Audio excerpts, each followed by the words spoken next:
Where could an AI hide within 40k? What might it do to protect its identity? Friends, let's find out, and welcome to another 40k video from The View from Olympus by Gareth Hanrahan. There's been a death in a high-ranking family, the Mons family. The investigation is a courtesy, not formal. The head of the family, Lord Mons, was in his private and sealed study, looking at a las pistol, when it misfired and ended his life. He ran the planet's foundries. The family has been on this particular planet since the first settlers were there. A member of the Mechanicus Logis was able to open the door and find the body. He counsels the fallen head's son, Jerick. There was also a sister, Cecilia Mons.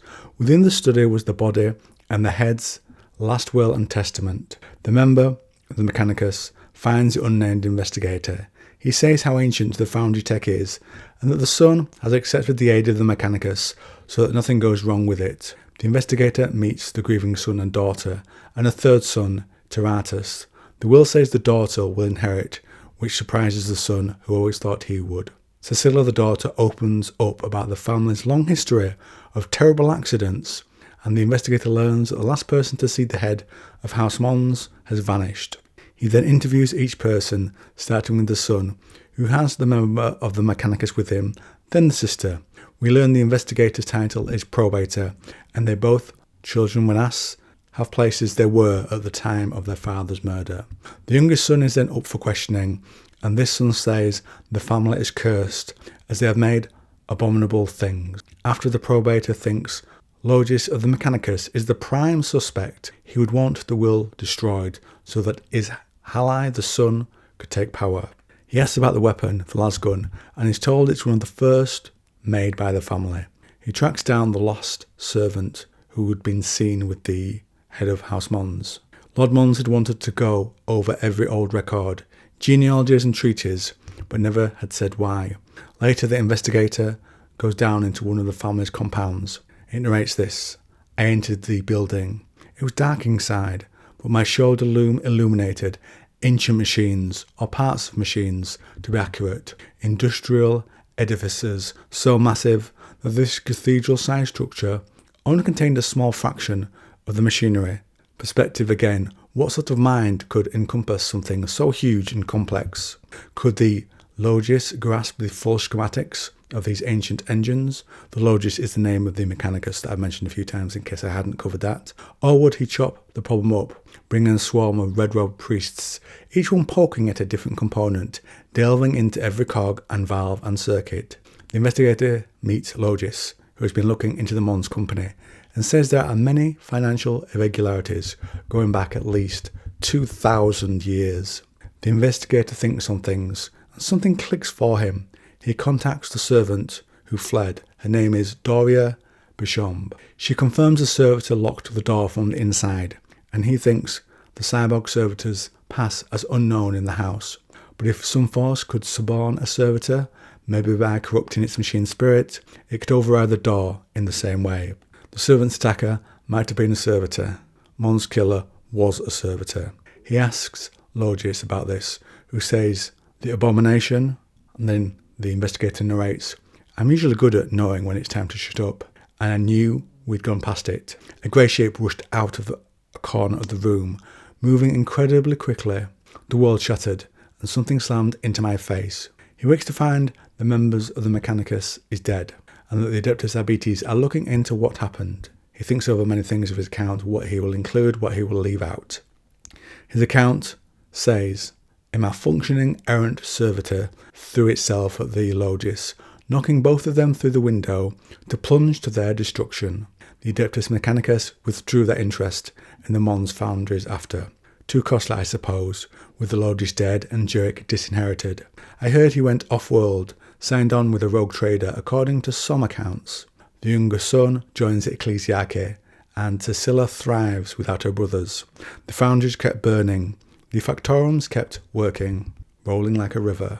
She was the perfect fit for the Mons leadership, the perfect figurehead. I could sense forces moving around me, slotting peace into place.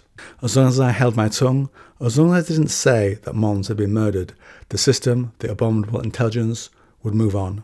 Everyone could move on, except me. I read about things. I could only understand a fraction of them. But there I found a name for the thing I'd come to suspect.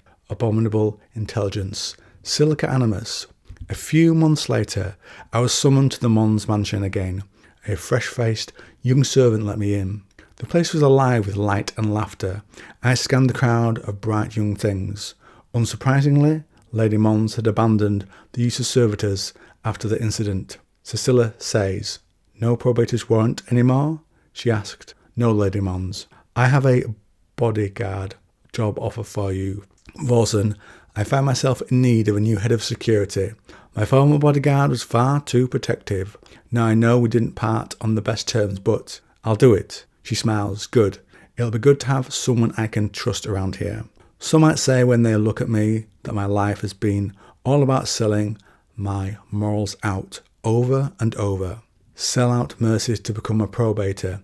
Sell out justice to become the castellan's cleaner. And sell out even honour to become a gun for hire. They control servitors with lobotomies and cybernetics, and men like me with money. And that's all true.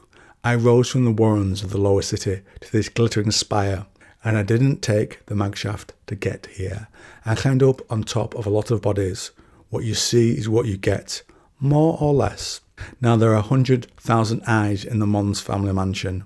Eyes hidden in ceilings, in walls, in cogitator terminals and servo skills. More eyes down in the foundries, where ancient machines labour according to some purpose forgotten by mankind. There's only one mind watching, though, all those eyes, watching and plotting.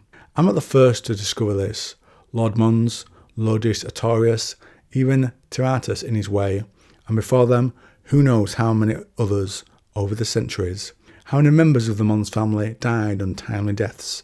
How many scholars and engine seers stumbled across this unknowable secret? Hell, how many probators? They all discerned the presence of that malign intelligence. So it eliminated them. It protected itself. It nearly eliminated Doria Bichon, but I saved her and kept her alive long enough for it to see that she wasn't actually a threat. I let it see me as a threat. Not yet. I don't know what it wants. Maybe it's burrowing deep into the city like a parasitic worm.